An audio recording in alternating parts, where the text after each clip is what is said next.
So as thousands of people take to the streets for a third week, the CDC is issuing a warning about the impact it may have on the spread of the coronavirus, saying in a statement yesterday, quote, protests and large gatherings make it difficult to maintain our recommended social distancing guidelines and may put others at risk.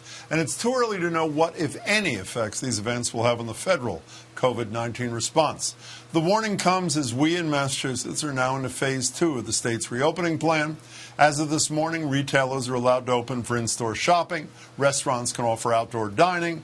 Doctors can see patients for non-urgent matters. Certain higher ed classes can meet in person. Youth and amateur adult sports leagues can resume with restrictions. And hotels, child care facilities, playgrounds, driving ranges, flight schools, and funeral homes are allowed open, all with restrictions as well.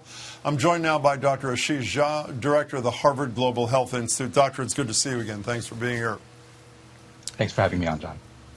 So hundreds of thousands, millions of people taking to the streets in America to protest police brutality, racial oppression. I know you support the cause, but how worried are you about the public health implications?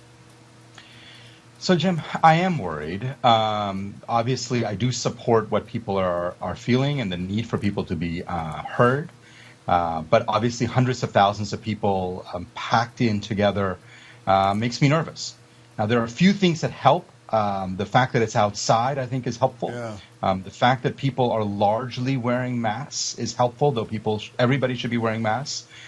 And then one of the things I remind folks of is at the end of the day, it's maybe 1/4 or 0.5% of the population that's participating. And so while it's a big number, it should not fuel large outbreaks across the country. But, I'm worried about it. I was really worried about it, not having your expertise. And then I'm hoping you can explain this comment from an infectious disease epidemiologist from the WHO in the last 24 hours, Maria Van Kerkhove. This runs, at least from my estimation, counter to virtually everything that I've heard. We'll hear what you have to say. Here she is. We have a number of reports from countries who are doing very detailed contact tracing. They're following asymptomatic cases, they're following contacts, and they're not finding secondary transmission onward. It's very rare. Very rare? Very rare? Is that your perspective on this? No, that is not my perspective on this. I think there may be some confusion in how she's describing this. So let me tell you what we know.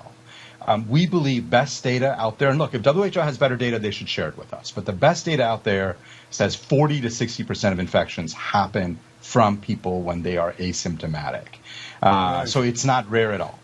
And, and so some people, remember, will always be asymptomatic. They'll develop the infection, never develop symptoms.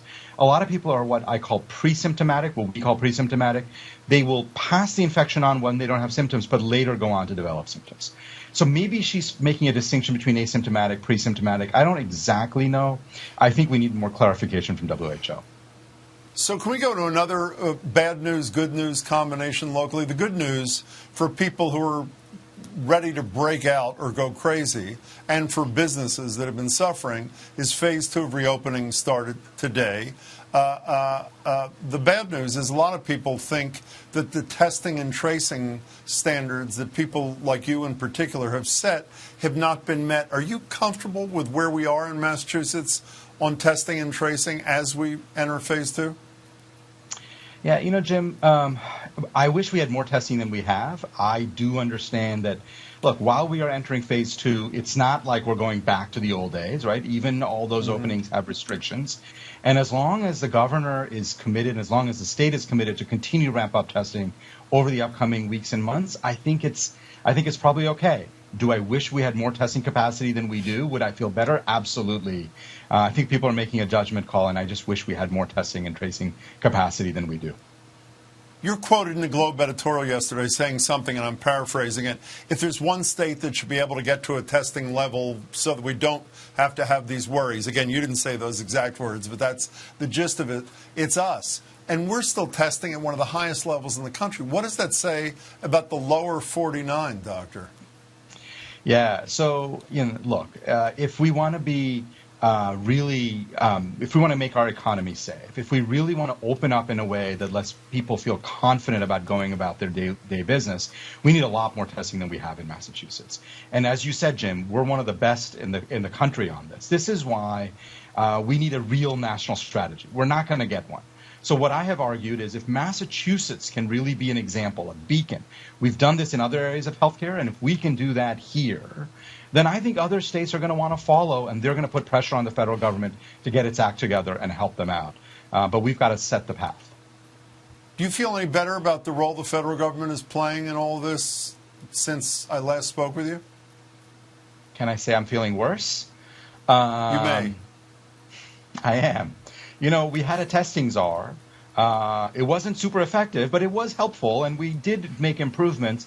He has now, since we last spoke, Jim, he has stepped down with no plans for a replacement.